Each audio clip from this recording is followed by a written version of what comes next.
Meus queridos irmãos, para a meditação, palavra do Senhor nesta noite, convido você a abrir sua Bíblia em Filipenses, capítulo de número 2. Filipenses, capítulo 2.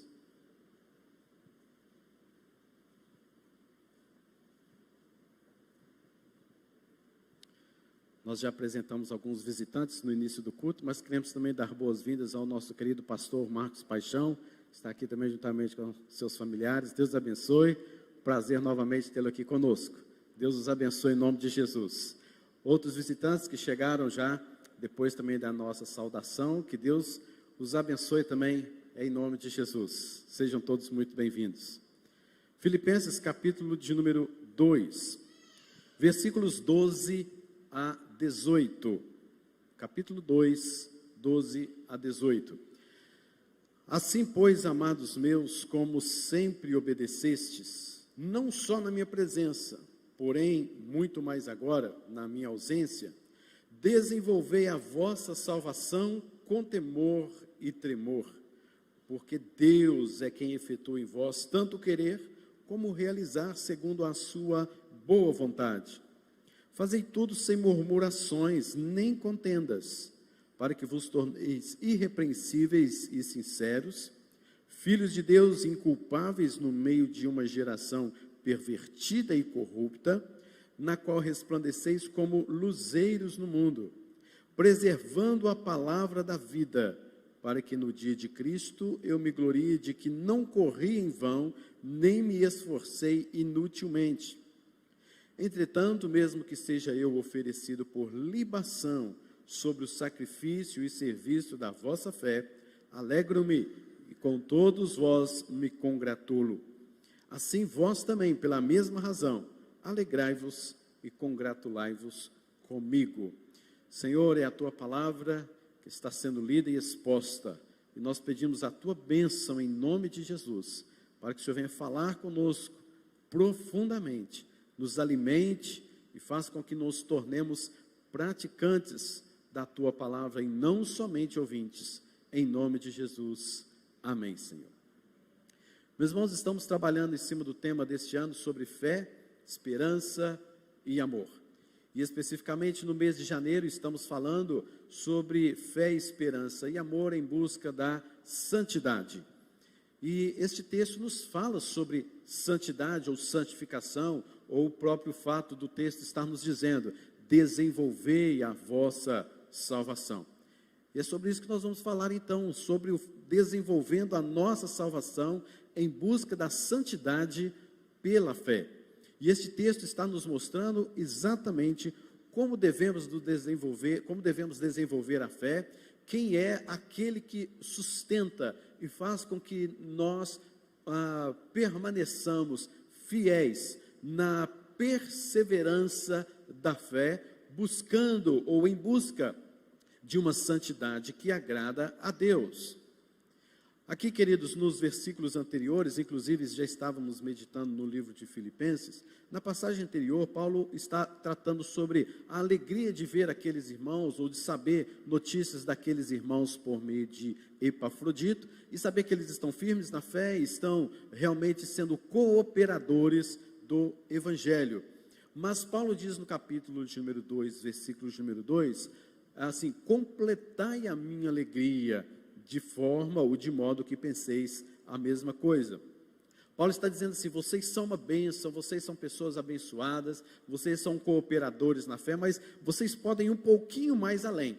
Vocês completem a minha alegria, sendo, portanto, pensando, portanto, a mesma coisa, tendo união, sejais unidos de alma, tendo o mesmo sentimento. Se vocês praticarem isso, eu já estou muito alegre com vocês, mas vocês vão completar a minha alegria.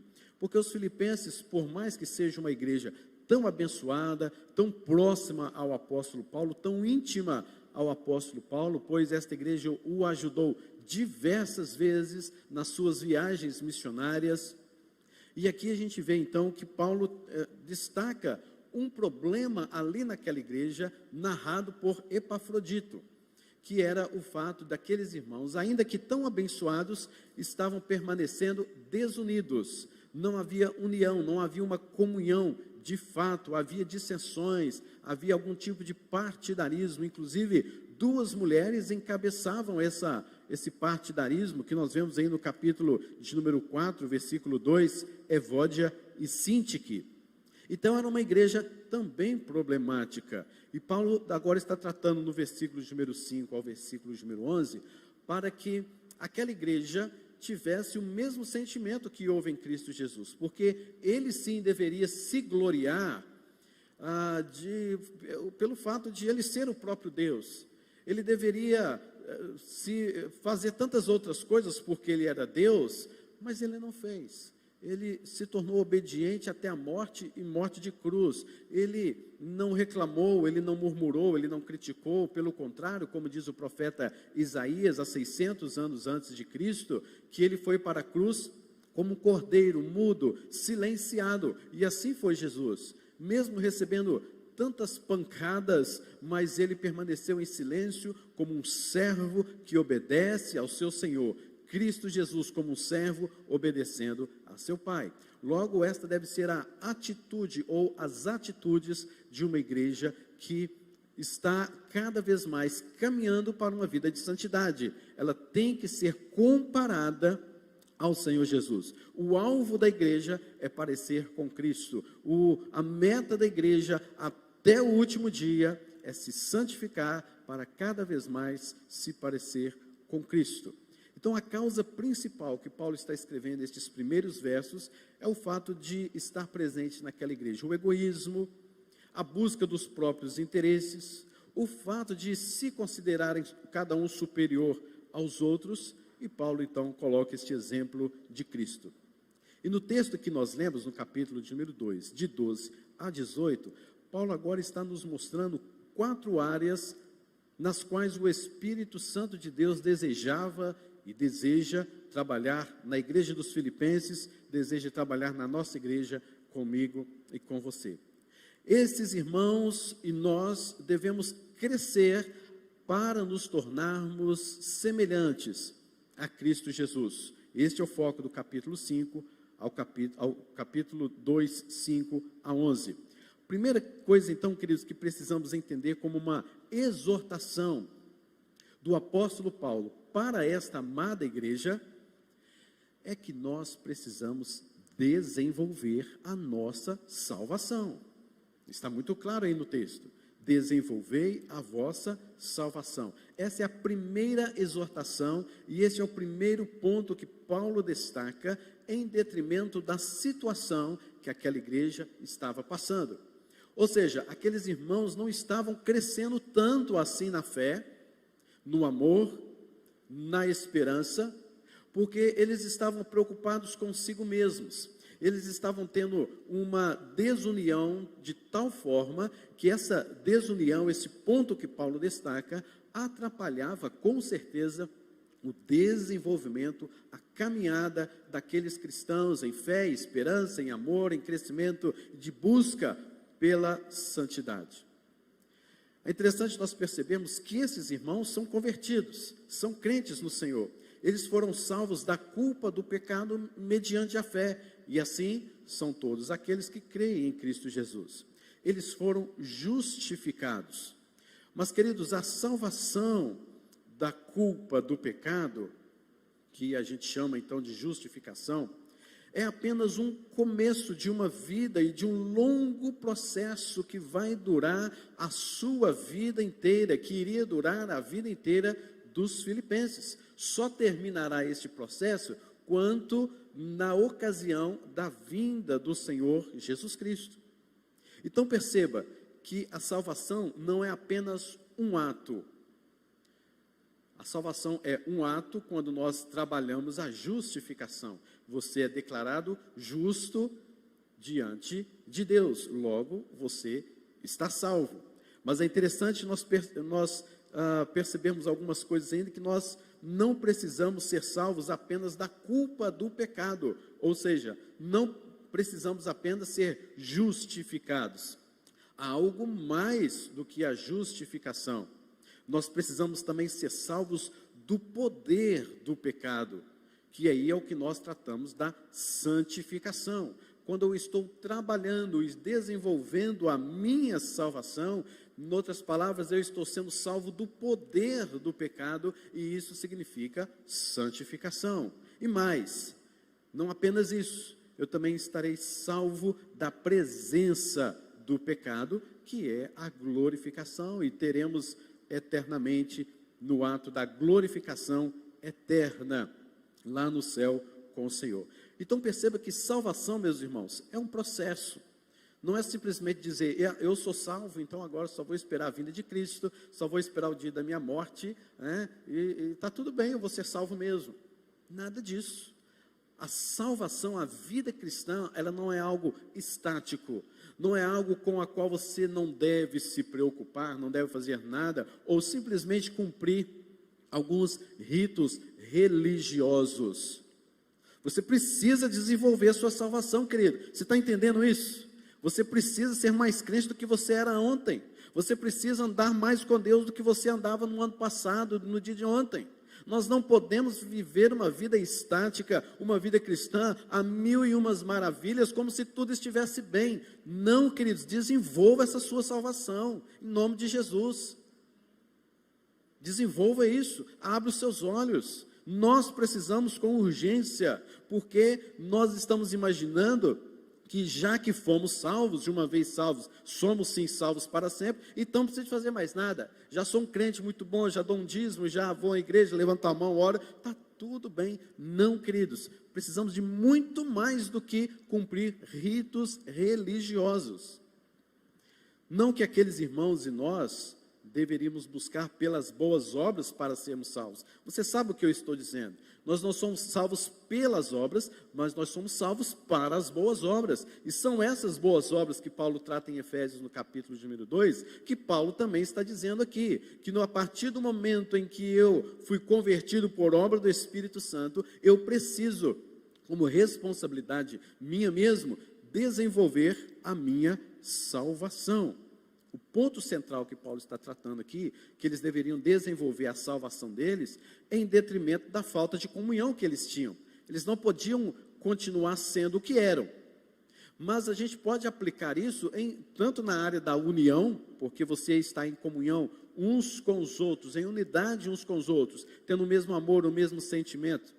Isso é desenvolver a salvação, mas existem outras áreas que nós precisamos abraçar e dizer, Senhor, neste ano, neste dia, hoje, eu preciso desenvolver a minha salvação nesta área, e eu preciso da força do Senhor, eu preciso do poder do Senhor. Deveríamos, queridos, estar muito mais engajados em desenvolver a nossa salvação. É isso que deve ser o projeto de sua vida, é isso que faz com que Deus seja glorificado. Tem gente que, falei na vigília, né? Tem gente que faz um plano assim para o ano que está entrando, como se cumprisse todos até o final do ano. Mas um dos seus planos é de glorificar o Senhor, então que seja esse, desenvolver a minha salvação. Quero ser mais íntimo de Deus, quero andar com Deus, eu quero estar com Deus, eu quero andar mais pela fé e estar firmado na obra do Senhor. Queridos, Paulo está mostrando aqui que eles deveriam obedecer a Paulo, aos seus mandamentos e suas ordens, assim como naqueles primeiros dias. Aliás, dentro daquele dia que Paulo estava com os filipenses, até agora, pois Paulo agora está preso, houve aí um tempo de 10 anos aproximadamente. Então Paulo está dizendo, assim como vocês foram obedientes e receberam bem a palavra da verdade quando eu estive entre vocês, agora, depois destes 10 anos, eu não posso estar aí com vocês porque eu estou preso, mas agora na minha ausência, não dependam de mim para que vocês desenvolvam a salvação. É isso que ele diz no versículo de número 2. Estando ausente, não só na minha presença, mas muito mais agora na minha ausência, desenvolva a vossa salvação. E Paulo fala, com temor e tremor. O que significa isso? É que é com zelo, queridos. Porque quem está trabalhando na sua vida, quem trabalhou na sua vida foi Deus e é Deus. Então tem que ser algo do nosso coração com muito temor, com muito zelo. O Deus, o Criador do céu e da terra, o Espírito Santo que colocou tudo isso em ordem, que criou todas as coisas deste universo. a quem devemos prestar adoração, louvor, a quem o versículo de número 11 diz que toda língua há de confessar a esse Deus, a Jesus, como único Senhor, para a glória de Deus Pai. Este Deus Todo-Poderoso é que está fazendo esta obra em seu coração. Então, o desenvolvimento da sua salvação tem que ser levado muito a sério, porque é Deus, esse Deus poderoso, esse Deus do Antigo Testamento, o Deus do Novo Testamento, o Deus de glória, majestoso, o Deus que acabamos de cantar aqui, que suas misericórdias não têm fim. Nós devemos zelar por isso, nós devemos acordar pela manhã e pensar: Senhor, me ajude a desenvolver a minha salvação.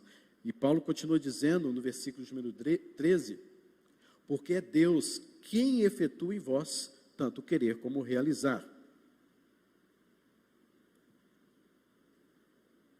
Então perceba que se é Deus que realiza isso, eu tenho que fazer um negócio com muito temor no coração, com muita objetividade, com muita seriedade. Eu tenho que fazer um exame da minha fé, eu tenho que colocar todas as minhas cargas religiosas no papel e falar: Senhor, isso aqui não agrada ao Senhor, isso aqui também não agrada, eu não quero isso aqui mais, eu não quero mais andar neste pecado, eu não quero cometer isso mais, e agora eu quero andar, eu quero desenvolver a minha salvação, porque é o Senhor quem está aplicando e quem aplicou a obra de salvação em minha vida. E queridos, nós precisamos disso urgente e levar isso muito a sério. Como seríamos cristãos diferentes, queridos, se estivéssemos aproveitando muito mais a nossa vida cristã para desenvolvê-la na presença do Senhor, do que às vezes termos um momento sem comunhão, em desunião, em críticas e aquela coisa estática nas nossas vidas.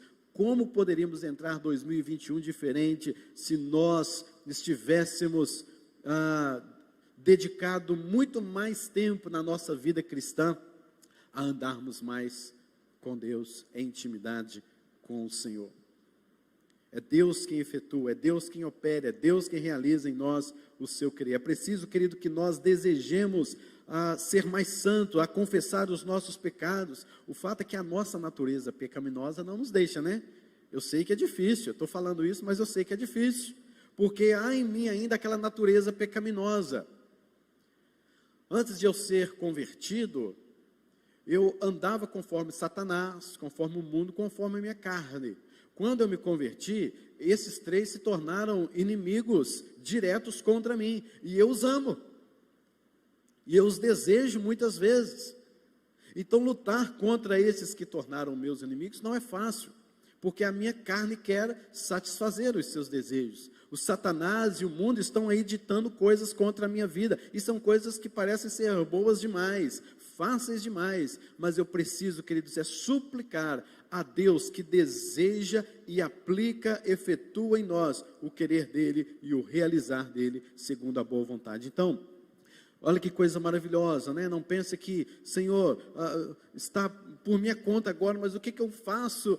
Senhor, está tão difícil desenvolver a salvação, eu não consigo, o que eu faço? Calma, Deus é quem vai realizar isso na sua vida. Você pode buscar o Senhor na simplicidade do seu coração, confessando a Ele o seu pecado, a sua falha, a sua fraqueza, mas Ele é quem lhe dará forças para que você desenvolva esta salvação. Entende, queridos, que isso é uma questão da soberania de Deus e da responsabilidade humana. Há um mistério aí, há uma coisa difícil muitas vezes de nós entendermos e compreendermos, mas Deus, Ele nos diz na sua palavra que a salvação não é algo passivo. Sim, a justificação é obra do Espírito Santo, é a obra de Cristo Jesus, diante do tribunal de Deus, Ele intercede por nós. Mas o desenvolvimento desta salvação, até o dia de Cristo Jesus, é responsabilidade minha, é responsabilidade sua, é responsabilidade da igreja, pela graça de Deus, o Pai. Ele é quem nos dá forças para desenvolver. Não vem de você mesmo, que bom, né? Não é algo que vem de mim mesmo, não é algo que eu planejo simplesmente pronto. É algo que vem de Deus para o nosso coração, através da palavra. Ele vai nos mostrando como que Ele quer que nós desenvolvemos a nossa salvação. É por meio da sua palavra que ele mostra como ele quer e vai efetuar o desenvolvimento da nossa salvação. Que bom, né? Bom porque a gente não fica assim, simplesmente querendo fazer ritos religiosos, entende? A gente quer fazer a vontade de Deus. Ó Deus, mostra aí na tua palavra. E ele mostra, está aqui. Ele escreveu aí 66 livros, né? Inspirou 66 livros e usou 40 autores para trazer a sua vontade dele a nós. Então, você quer saber a vontade de Deus? Leia a Bíblia. Mas desenvolva a sua salvação consoante aquilo que você está aprendendo na palavra de Deus. E não ritos ou coisas que você acha que deve ser ou como deve ser. E assim, vamos desenvolver a nossa salvação. Segunda exortação que Paulo nos diz, queridos, está no versículo 14 e 15. Fazei tudo sem murmurações, nem contendas, para que vos torneis irrepreensíveis e sinceros, filhos de Deus inculpáveis no meio de uma geração pervertida e corrupta, na qual resplandeceis como luzeiros no mundo. Segunda exortação, façam tudo sem murmuração. Vamos falar disso não, né? Vamos deixar isso para outro ponto? Outro dia, vamos falar com isso mais calma, né? Porque esse negócio de falar de murmuração é um negócio difícil demais para nós. Porque você já reparou que a todo instante você está murmurando. Vem me dizer que já em 2021 você já não murmurou. Acho que até na sua festa lá de passagem de ano novo você já murmurou. Esse arroz poderia estar um pouquinho mais quente, né? Essa carne poderia estar mais salgada. Está sem tempero isso aqui está ruim. Você já começou murmurando, né? A gente é assim. A gente já murmura nas pequenas coisas e também nas grandes coisas. E nós devemos, queridos, fazer tudo sem murmuração em todo lugar. Murmuração são queixas sem motivo, reclamação, críticas.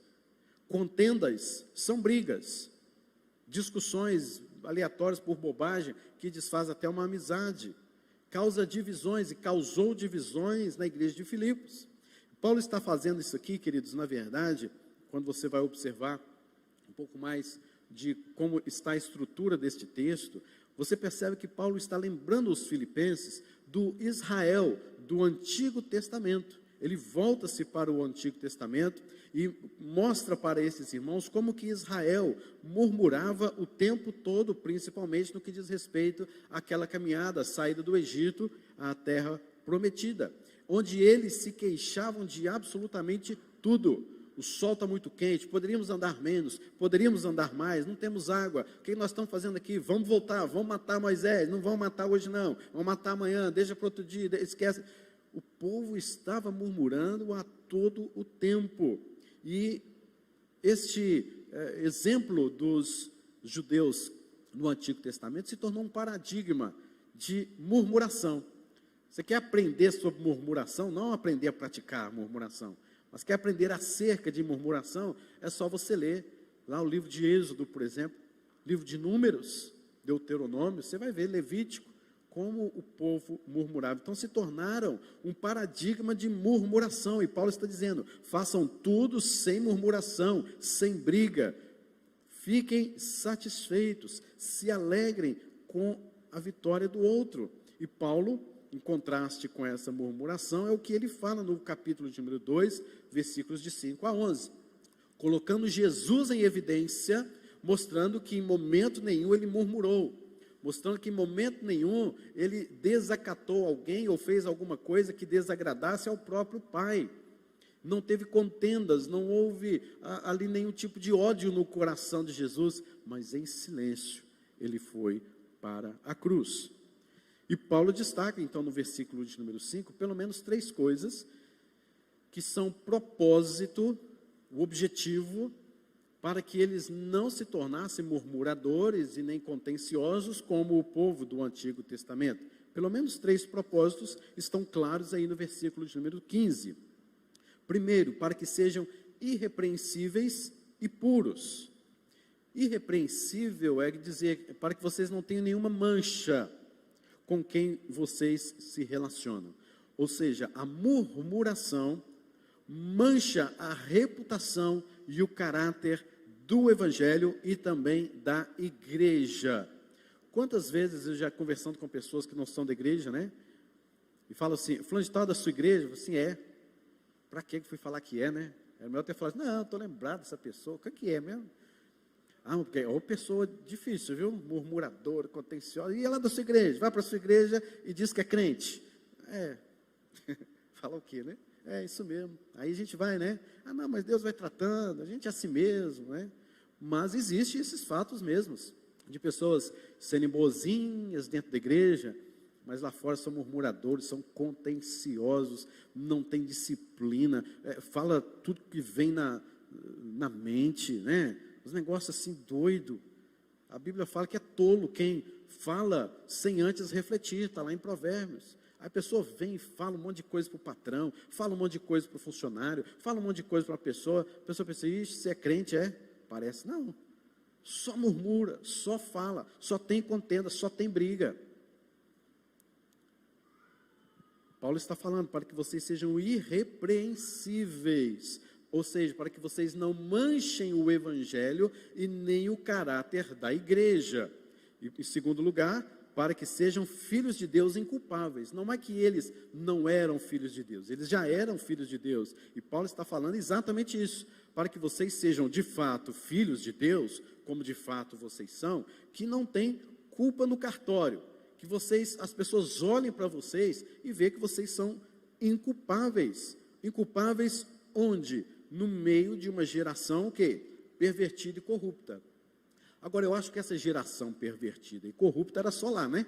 É só lá na cidade de Filipos, que era uma cidade romana, extremamente idólatra, onde praticava-se tremendas corrupções. Mas o nosso Brasil, você sabe que não é assim, é diferente. É ou não é? A nossa geração, queridos, é uma geração perversa demais. Eu fico olhando lá para os meus filhos, para a Alice, para o Davi, eu falo, meu Deus do céu, tem misericórdia desses meninos, porque a gente não foi criado com tanta perversidade assim não. Pelo menos, né, a gente não sabia, porque hoje tem muita informação. Mas parece que era menos, né? Parece que o negócio não era tão assim. Hoje o negócio é aberto mesmo, é assim.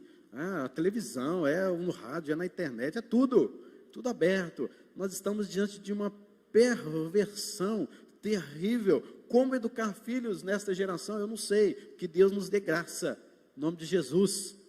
A gente criar os nossos filhos na disciplina e na admoestação do Senhor. Mas aqui Paulo está falando que há uma geração pervertida e corrupta. E, portanto, a nossa geração também é uma geração pervertida e corrupta. Logo, eu tenho que ser um filho de Deus inculpável no meio desta geração. Vocês estão entendendo? Isso é desenvolver a salvação. Eu não posso me tornar como um deles, eu não posso ter o mesmo princípio de uma pessoa que não teme a Deus, eu não posso ter uma visão, seja em qualquer área, sobre qualquer assunto, da mesma visão ou ter o mesmo princípio que uma pessoa que não tem o evangelho, a palavra da vida em seu coração tenha. Eu tenho que ser diferente. E por último ele coloca o terceiro objetivo então, no versículo de número 15, para que resplandeceis como luzeiros no mundo. Em outras traduções está dizendo, para que brilhem como estrelas no céu, que se destacam, não para vanglória, mas que abram o caminho, para que sejam luzeiros para as pessoas que estão na escuridão, para que elas sejam meios através dos quais as pessoas que estão na escuridão, nas trevas, vejam em você quem você é e glorifica a Deus o Pai que está nos céus, disse o próprio Senhor Jesus Cristo em Mateus capítulo de número 5, vós sois o quê? A luz do mundo, vós sois o sal da terra, vocês são os luzeiros. Então as pessoas têm que olhar para você e ver essa luz brilhando, e eles olham para você e falam, puxa vida, era isso que eu preciso. E assim, no meio dessa geração corrupta eu me torno inculpável, no meio de uma geração corrupta eu sou luz. Eu não promovo mais trevas, eu não promovo mais discussão, eu não promovo mais dissensão, eu não promovo mais contenda, mais murmuração, eu promovo luz. Eu tenho que levar luz neste mundo, nesta geração perversa, não os mesmos princípios que eles falam, porque então eu estou no mesmo patamar e isso não faz diferença, se eu sou salvo, se eu não sou, se eu sou crente, se eu não sou, isso não demonstra o desenvolvimento da minha salvação. Brilhemos como luzeiros, como estrelas no céu. Terceira exortação que Paulo fala é que nós devemos preservar a palavra da vida. Versículo 16.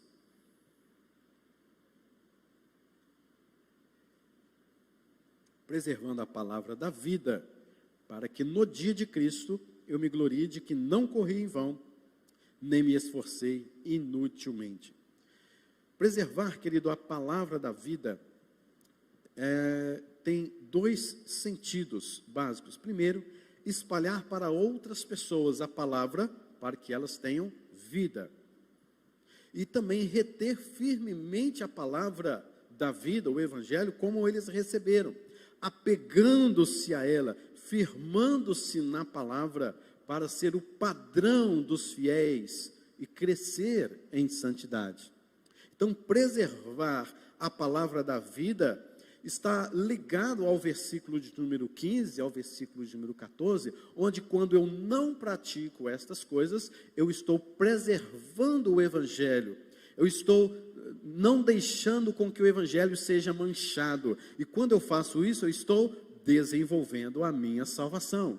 E quando eu faço isso também, eu estou preservando a palavra da vida, estou também preservando a palavra da vida em mim mesmo. As pessoas podem olhar para mim e ver que eu estou cheio da palavra do Senhor, e eu estou crescendo cada vez mais, firmando no padrão de ser uma pessoa santa.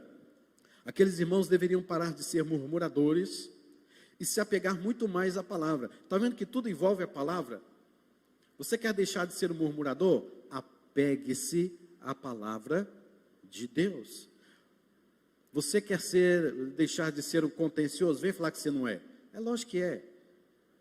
Para de ser, então, essa pessoa cheia de contendas, de brigas, e leia a Bíblia e apegue-se à palavra do Senhor, para que você deixe murmuração de lado, entendeu?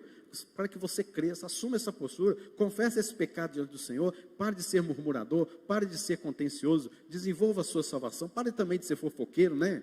Tem muita pessoa fofoqueira demais e fazendo coisas que não devem por aí afora. Pare de ser, seja lá mais o quê, mas pare com isso e desenvolva a sua salvação, apegando-se à palavra da vida e não manchando o Evangelho por conta de satisfazer a sua carnalidade, os seus desejos, satisfazer aos seus inimigos, Satanás, o mundo e a carne, que é você mesmo. Mas se apegue na palavra e desenvolva a sua salvação. E isso é uma mensagem urgente que nós temos para hoje, no meio desta pandemia, onde há pessoas extremamente desesperadas e precisando de uma palavra, e você se tornando uma pessoa contenciosa, mesmo tendo no seu coração a palavra do Evangelho.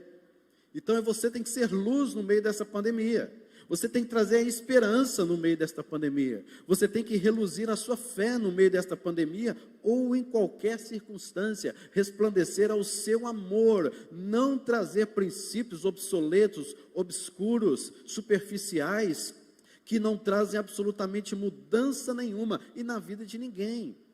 Ser luzeiros, queridos, é desenvolver a salvação. E Paulo, como um grande obreiro e missionário, ele está, não que ele esteja preocupado, mas ele quer mostrar para os irmãos que ele tem responsabilidade sobre eles no último dia de Cristo.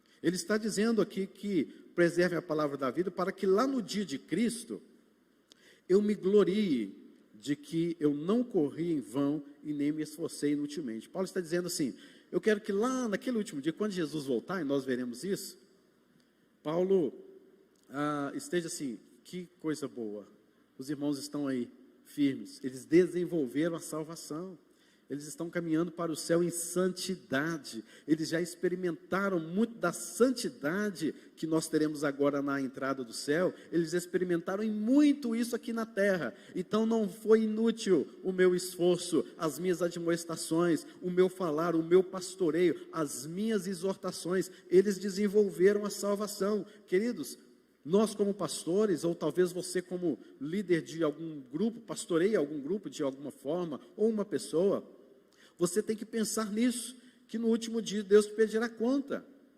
Você acha que Deus vai me pedir conta pela vida de vocês, por Ele ter me colocado como pastor? No início eu não queria não, de jeito nenhum, mas Ele me chamou, é irresistível. E agora eu tenho que prestar conta da vida de vocês para Deus. E às vezes eu fico assim, dizendo, Deus, não é possível que o Senhor tenha que me colocar na frente daquele púlpito para falar sobre estas coisas para os irmãos. Mas eu vou falar em nome de Jesus. Então nós precisamos desenvolver a salvação para que o trabalho de ninguém, de nenhum pastor, de nenhum membro da sua vida, seja um trabalho inútil. Eu já disse isso por aqui. A maior tristeza de pastores hoje, a gente tem grupos que falam sobre isso, é você pregar, ensinar, falei isso hoje cedo, e você não vê mudança, não é isso, reverendo? Não vê mudança na vida das pessoas, não vê transformação, passa ano, vem ano, a pessoa continua do mesmo jeito, muda nada. E é disso que Paulo está falando, eu quero ver mudança na vida de vocês, até o dia de Cristo Jesus. E por último, Paulo fala a quarta exortação, que está nos versículos 17 e 18. Entretanto, mesmo que seja eu oferecido por libação sobre o sacrifício e serviço da vossa fé, alegro-me e com todos vós me congratulo. Assim vós também, pela mesma razão, alegrai-vos e congratulai-vos comigo. Paulo está dizendo, a exortação dele é, alegre-se comigo. Esta carta é chamada carta da alegria. Você pode ver que Paulo, em todo momento, ele fala de alegria, regozijo, alegrai-vos no Senhor, outra vez digo, alegrai-vos. Está sempre falando de alegria. Uma carta muito alegre mesmo, apesar dos pesares. E Paulo está dizendo aqui agora que ele está disposto a morrer por aqueles irmãos, se fosse necessário.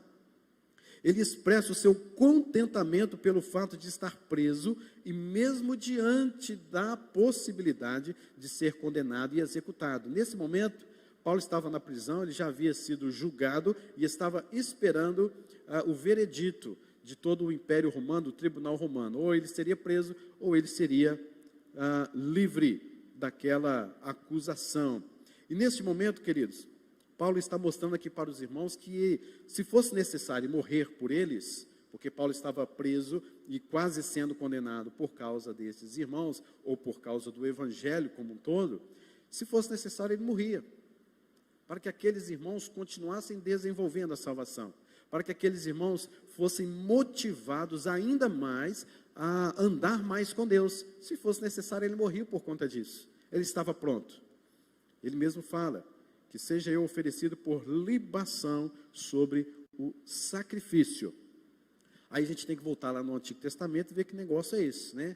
Libação do sacrifício. Isso está lá em Números 28, versículos número 7, onde a libação, que era um tipo de uma bebida forte, que era jorrada sobre o sacrifício. O sacerdote jorrava aquela libação, aquela bebida forte no sacrifício, antes ou depois da execução efetiva daquele sacrifício. Então aquela libação, Paulo pega o exemplo desta bebida forte que era derramada sobre o sacrifício, que era coisa de só menos importante, e ele fala assim, eu estou disposto a ser aquele a quem vai dar início a questões de sacrifícios para que vocês permaneçam na fé. Eu estou disposto a morrer, estou disposto a ser considerado um somenos para que vocês continuem sendo progressivos e determinantes na fé. Paulo então contempla o seu próprio sangue, a sua própria morte para abençoar a vida daqueles irmãos. Você estaria disposto a isso, queridos? Se fosse necessário você morrer hoje para que a sua igreja, para que irmãos amados que foram comprados pelo sangue de Cristo, você estaria disposto a morrer para ver a igreja caminhando de fé em fé?